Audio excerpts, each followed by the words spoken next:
అయ్యప్ప స్వాములకు అందరికి ఒక విజ్ఞప్తి. మీరు ఒక శవయాత్ర ఎదురు వస్తేనే తలస్నానం చేసి తర్వాత పూజించుకుంటారు. అయ్యప్ప దేవస్థానం వెళ్ళేటప్పుడు ఒక సమాధిని దర్శించుకుంటున్నారు. ఇది మన దౌర్భాగ్యం. ఇప్పటికైనా అది మార్చుకోవాలి.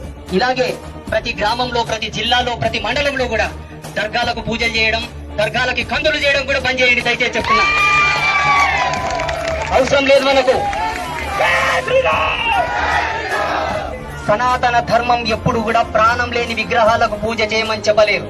30 అటువంటిది ఒక సమాధికి మొక్కితే నీ కోరికలు తీరుతాయన్నంత అజ్ఞానం నీకు ఎక్కడ దాపరించింది?